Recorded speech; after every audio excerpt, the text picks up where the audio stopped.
Hello viewers, আসসালামু আলাইকুম। I hope সবাই ভালো আছেন। আমিও ভালো আছি আলহামদুলিল্লাহ। আজকের পর্বে হোটেল স্টাইলের চিকেন স্যুপ তৈরি করব। সকালবেলা হোটেলগুলোতে রুটি পরোটার সাথে সবার একটা কমন আইটেম থাকে এই চিকেন স্যুপ। আর এই চিকেন স্যুপটা আজকে আমি বাসায় তৈরি করব। এখানে একটা চিকেন রেগুলার কাট করে নিয়েছি। আর চিকেন স্যুপ রান্নার মূল ইনগ্রেডিয়েন্টস পাউরুটি আর দুধ। এখানে বড় 2 পিস পাউরুটি নিয়েছি।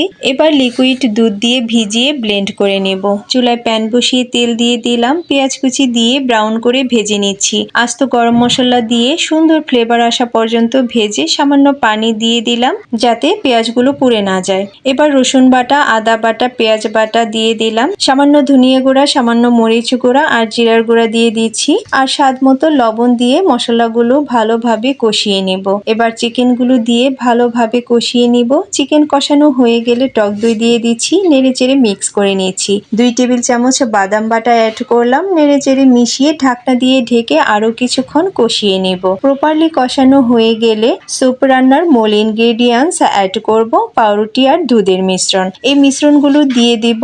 ব্লেন্ডার জার ধুয়ে পানি দিয়ে দিলাম। এবার ঢাকনা দিয়ে ঢেকে 5-6 মিনিট কুক করে নেব। কুক করা হয়ে গেলে নামানোর আগে কাঁচামরিচ, 2 টেবিল চামচ ঘি দিয়ে ঢাকনা দিয়ে দমে রান্না করে নিলেই তৈরি হয়ে গেল হোটেল স্টাইলের চিকেন স্যুপ। এই চিকেন স্যুপটা খেতে একদম হোটেলের মতোই হয়েছিল। আমিও আজকে পরোটার সাথে সার্ভ করেছি। ট্রাস্ট মি গাইস, খেতে অনেক ইয়াম্মি ছিল। আল্লাহ হাফেজ।